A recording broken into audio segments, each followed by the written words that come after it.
Mileage में कमी की चिंताओं पर नीति आयोग की रिपोर्ट भी अहम तथ्य सामने रखती है।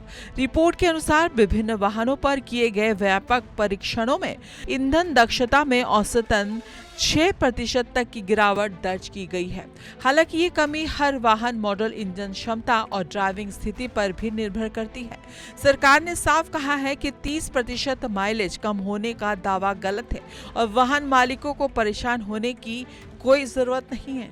इंजन की सुरक्षा को लेकर ऑटोमोबाइल इंडस्ट्री और सरकारी एजेंसियों के परीक्षणों में राहत की बात सामने आई है। लंबे समय तक किए गए इन परीक्षणों के दौरान इंजन में कोई भी असामान्य घिसावट या कार्बन जमा होने जैसी गंभीर समस्या बिल्कुल नहीं मिली है।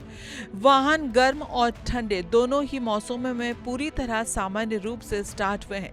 इथेनॉल की उच्च ऑक्टेन क्षमता और बेहतर एंटी नॉकिंग गुणों के कारण इंजन का ओवरऑल प्रदर्शन भी अच्छा रहा है। केंद्रीय मंत्री नितिन गडकरी ने वाहन निर्माताओं को पुरानी गाड़ियों के रखरखाव को लेकर एक विशेष निर्देश भी जारी किया है।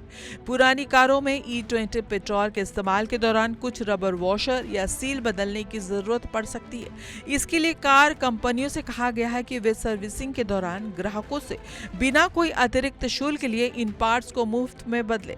इससे वाहन मालिकों पर गाड़ियों के अपग्रेडेशन का कोई वित्तीय बोझ नहीं पड़ेगा। देश ने निर्धारित समय से पहले ही पेट्रोल में 20% एथेनॉल ब्लेंडिंग का एक बड़ा लक्ष्य हासिल कर लिया है।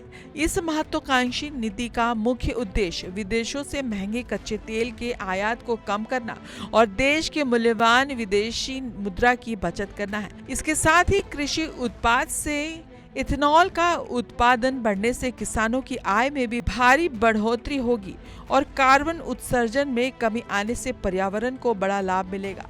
सरकार अब भविष्य में E85 और E100 जैसे स्वच्छ ईंधनों की दिशा में तेजी से कदम आगे बढ़ाने की तैयारी कर रही है।